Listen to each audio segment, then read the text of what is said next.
Vital, now in a brand new pack.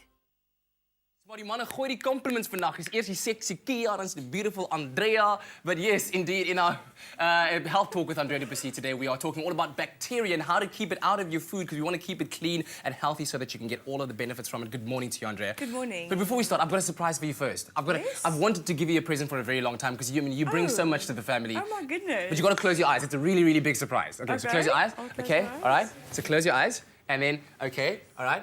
Okay, there you go, on your iPad. Oh, how did you know? Oh, man! Thank you. I just love it, and it's my favourite colour as well.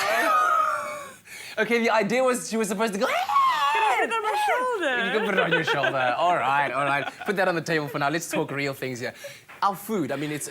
I've actually taken to cooking quite a lot these days. So in learning about different kinds of food and what they each are and how to preserve them each, it's a bit of a challenge. It is, yes, because I mean we can select healthy foods, but even healthy foods, if we don't handle them correctly, can be bad for our health. So it's important to know how to handle perishable foods. Now the perishable foods obviously are things like meat and fish, chicken, eggs, etc.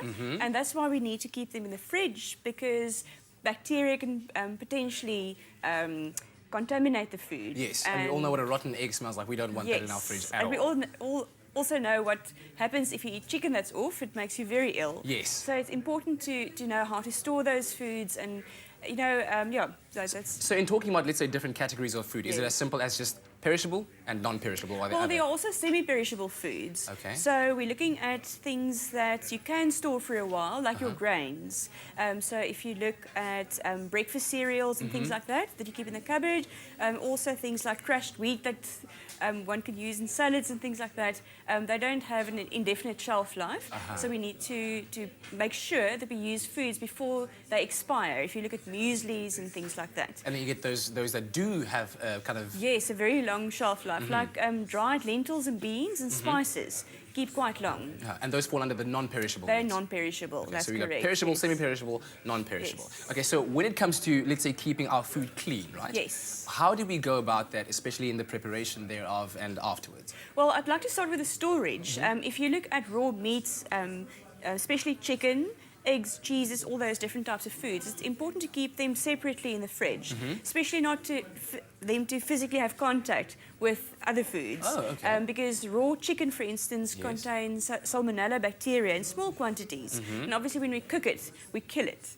the bacteria. Yes, yes. So it's important to keep those foods separately. And then with the preparation, it's so important. I can imagine if you make a dinner and you make chicken and a salad as well, it's important to either use different chopping boards for your chicken and your vegetables and salads, or to wash the chopping board that you cut the chicken on with hot water and soap and dry it before you use that for other foods, especially raw salads that you're not going to cook. And the same applies to the knife that you've used.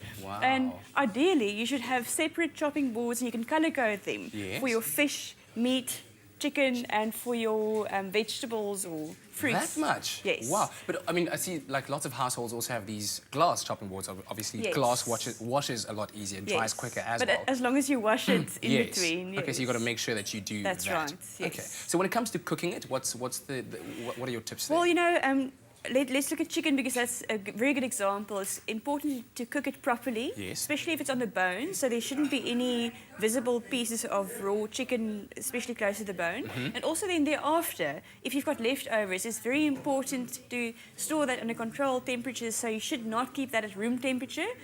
So leftover food ideally should be stored in the fridge. And then another thing which is quite important is thawing of food. Okay. If you're planning to cook chicken tonight, it's ideal to put the chicken from the freezer into your refrigerator so that it can thaw there and not on the kitchen sink or counter. Why is that? Because the room temperature can promote the growth of bacteria that can be harmful to us. Oh, so that quick cooling down. Well, no, thawing in other words from freezing to a state where you can actually work with it. Yes. So that should happen in the refrigerator, not at room temperature, ideally. Okay. And so after you cook, how soon after you've cooked it should you put the food in the fridge? Because I know that there's also kind of a time you should wait. Look, ideally you shouldn't put hot food into a fridge because it can affect the temperatures of other foods in there. But as soon as it reaches close to room temperature, it can go into the fridge. Wow. Okay. Yes. So definitely a lot to think about when it comes to that. It's a responsibility if you're cooking for your family. Yes. And I mean, often I think we do consume foods that are possibly not stored perfectly and not much goes wrong, but something can go wrong. So it's better to eliminate risk. Okay, well, Andrea, thank you very much for all those You're tips and welcome. advice. And can I take this home? You can take that home. Man, I was really hoping she'd have like, I'm not afraid of snakes or spiders. I'm afraid of the dark.